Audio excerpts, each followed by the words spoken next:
अगर हर महीने आपको 2.5 करोड़ रुपया दिया जाए एक लाइट हाउस को गार्ड करने का, क्या आप में हिम्मत होगी उस जॉब को करने की? आपका कोई बॉस नहीं होगा, अब जब मर्जी सो जाओ, जब मर्जी उठ जाओ, बाहर जाओ, फिशिंग करो। लेकिन असल जॉब आपकी सिर्फ ये है कि लाइट हाउस के टॉप पर एक लाइट है, उसको आपने बंद नहीं होने देना। और सिर्फ इसी काम के लिए आपको एनुअली 30 करोड़ रुपए यानी 1.2 मिलियन डॉलर्स दिए जाएंगे। लेकिन फिर भी इस जॉब को करने के लिए कोई तैयार क्यों नहीं है? और आप भी मना ही करेंगे जब आपको असल हकीकत का पता चलेगा। चलिए देखते हैं। तो ये है ज़्यूमॉन लाइट हाउस, जो समंदर के बीचों बीच है और साहिल से कई किलोमीटर दूर है। मतलब ये ऐसी जगह है जहां आपका बाहर की दुनिया से कोई राब्ता नहीं होगा। इससे पहले कि आप इस जॉब के लिए सीवी भेजो, पहले सारी हकीकत जान लो। अकेलापन तो महसूस होगा ही उधर, लेकिन रात को सोते हुए जब समंदर की लहरें इस लाइट हाउस से टकराती हैं तो कब्र में सोया हुआ मुर्दा तक डर जाता है। कभी कभी तो ये वेव्स लाइट हाउस से भी ऊंची होती हैं, क्योंकि इस एरिया में बहुत ही खतरनाक तूफान आते हैं और जिंदा रहने की कोई गारंटी नहीं है। ये जो पिक्चर ली गई है रेस्क्यू ऑपरेशन करते हुए, उसमें आप साफ देख सकते हैं कि लाइट हाउस का कीपर किस तरह तूफान से घिरा हुआ है। ये तूफानी लहरें पूरे तरीके से लाइट हाउस को कवर कर लेती तो इस कीपर की जान को खतरा भी हो सकता था। ये सब जानने के बाद क्या आप में हिम्मत है इस जॉब को अप्लाई करने की? सोच तो आप रहे होंगे ऐसी क्या जरूरत थी ऐसे लाइट हाउस को बनाने की,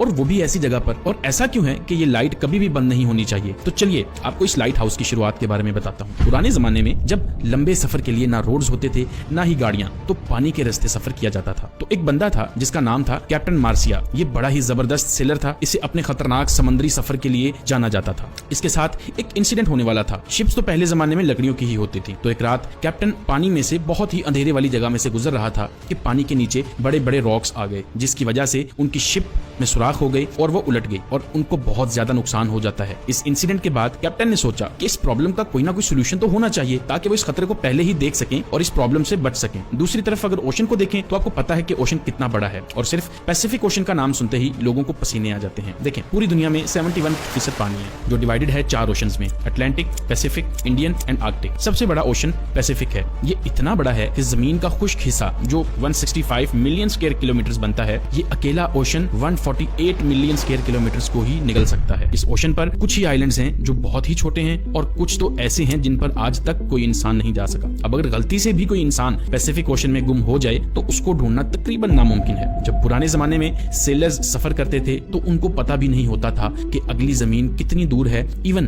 उसका रास्ता किधर है, उसकी नेविगेशन क्या है। नेविगेशन उस वक्त का सबसे बड़ा मसला था, क्योंकि ना तो कोई जीपीएस था और ना ही कोई ऐसा सिस्टम था जो सेलर्स को गाइड कर सके रास्ते के बारे में। जीपीएस इन्वेंट हुआ 1973 में और पब्लिक के लिए अवेलेबल था 1978 में। कभी कभी गूगल मैप्स में भी हम रास्ता देखने के बावजूद अपना रास्ता भटक जाते हैं। तो जरा सोचें ये लोग क्या करते होंगे। ये सेलर्स सनलाइट और स्टारलाइट यानी सितारों की रोशनी पर डिपेंडेंट थे, और शुरुआत में नेविगेशन टूल्स ना होने की वजह से सेलर्स को बहुत नुकसान उठाना पड़ता था। जैसे कैप्टन एलिस एक बहुत बड़ी प्रॉब्लम में फंस गए जब रात के वक्त अचानक सितारों के सामने बादल आ गए तो रोशनी बिल्कुल खत्म हो गई। उन बादलों के साथ ही तूफान भी आ गया समंदर में, जिससे ये लोग रास्ता भूल गए, और जब सुबह हुई और इनको पता नहीं लग रहा था कि जाना किधर है। अब खाना पीना खत्म हो गया, क्रू मेंबर्स भूख प्यास की वजह से मरने लगे। समंदर का पानी वो पी नहीं सकते थे क्योंकि ये पानी पीने के काबिल नहीं होता। तो काफी लंबे अरसे के बाद उनको लैंड मिली और उनकी जान बच जाती है। अब दुनिया के सबसे पहले लाइट हाउस की शुरुआत होने वाली थी इजिप्ट में, मेडिटेरेनियन सी के साथ था एंशिएंट सिटी ऑफ अलेक्जेंड्रिया। वहाँ के रूलर थे प्टोलेमी II ऑफ द फिलाडेल्फियस। इसका किंगडम उस टाइम प्रॉपर हब था ट्रेड कल्चर के लिए, लेकिन इस किंगडम के लिए सबसे बड़ा मसला ये था कि इसकी लोकेशन, अगर आप इस पिक्चर को गौर से देखो तो शहर के किनारे पर जाने के लिए यहाँ से गुजरना पड़ता था। और इसके साथ में देखें कि कितने सारे पत्थर हैं। जब ट्रेड करने वाली शिप्स रात के वक्त यहाँ से तेजी से गुजरते तो ये पानी के नीचे मौजूद नोकदार पत्थरों से टकराती थी और डूब जाती थी, और इनके कार्गो भी जाया हो जाते थे, जिसकी वजह से इनके किंगडम को बहुत ज्यादा नुकसान हो रहा था। किंग पटोलवी ने अपने किंगडम की मेरीन रोड की सेफ्टी के लिए उस टाइम के एक्सपर्ट और ब्रिलियंट आर्किटेक्ट्स सोस्ट्रेटस और सिनेटस, इन दोनों को बुलाया और उनसे इसके सोल्यूशन के लिए मदद मांगी, और दोनों ने मिलकर बहुत ही जबरदस्त प्लान बनाया, और यूं दुनिया का पहला लाइट हाउस बना जो one of the greatest engineering Marvel बना एंशिएंट वर्ल्ड का, जिसका नाम था द फेरोस ऑफ अलेक्जेंड्रिया।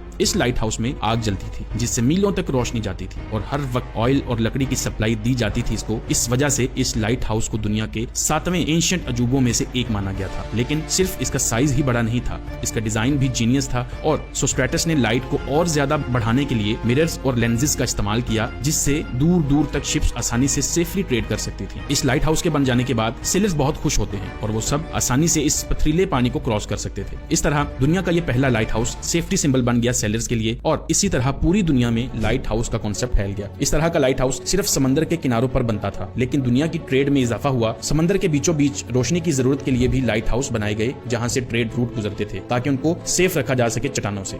इसी वजह से समंदर के बीचों बीच डिफरेंट लोकेशंस पर तक लाइट हाउस देखने को मिलते थे। शुरू में इन लाइट हाउस पर आग जलती थी, लेकिन ये कोई आइडियल सिचुएशन नहीं थी कि रोज लकड़ियां, ऑयल या कोयले का इस्तेमाल करके आग को जलाया जाए। हता के कैंडल्स, गैस लैंप और ऑयल लैंप भी आ गए थे, लेकिन आग की लाइट इतनी ज्यादा ब्राइट नहीं होती थी। फिर जब इलेक्ट्रिसिटी प्रोड्यूस हुई थी और लाइट की इनोवेशन हुई, तो ये लाइट हाउस भी इलेक्ट्रिक बल्ब पर शिफ्ट होना शुरू हो गए। क्योंकि इनकी लाइट ज्यादा होती है, लेकिन फिर भी लाइट हाउसेस लाइट को मीलों दूर किस तरह रिफ्लेक्ट करते थे, इसका जवाब है ये लेंसेज। 1800 तक इन रिफ्लेक्टर्स को लाइट सोर्स के पीछे लगाया जाता, लेकिन उस टाइम के इंजीनियर्स को एक बात पता चलती है कि लाइट को और ज्यादा फोकस किया जा सकता है कि लेंसेज को अगर हम लाइट के सामने रख दें। इसमें मसला ये था कि जितना मोटा लेंस होगा उतना ही कम लाइट होगी। तो यहाँ पर आ जाता है फ्रेंच फिजिसिस्ट और इंजीनियर फ्रेस्लर, जिनके पास बहुत जबरदस्त सोल्यूशन था। इन्होंने लेंस को और बारीक कर दिया और उसके डिजाइन को इस तरह बनाया कि सारी की सारी लाइट एक ही पॉइंट पर फोकस कर रही थी। इस तरह से फैली हुई लाइट को एक सिंगल डायरेक्शन में भेजा जा सकता था। आज मोस्टली लाइट हाउसेस में फ्रेंजर लेंसेज ही इस्तेमाल होते हैं। इस इनोवेशन ने लाइट हाउस को रेवोल्यूशनाइज कर दिया और लाइट को मीलों दूर से आराम से देखा जा सकता था। तो इस तरह इन लाइट हाउसेस की मदद से शिप्स को खतरे का आराम से पता चल जाता था। वो जो शुरू में मैंने आपको जॉब बताई थी कि जुमैन लाइट हाउस में रहने के 30 करोड़ रुपए मिलेंगे, सिर्फ आपने ये देखना है कि इस लाइट हाउस की लाइट जलती रहे। अब क्या आप लोग इस जॉब को करने के लिए इंटरेस्टेड हैं? ये लाइट हाउस तो एंशिएंट जमाने में बना था और इसने पूरी दुनिया की मरीन ट्रेड की सेफ्टी को रेवोल्यूशनाइज कर दिया और ये एंशिएंट राजा की तरफ से बहुत अच्छा काम था। उम्मीद है आप लोगों को वीडियो पसंद आएगी। अगर इस तरह की मजीद वीडियोस देखना चाहते हैं, हमारे चैनल को सब्सक्राइब कर लीजिए। मिलते हैं अगली वीडियो में। अल्लाह हाफिज।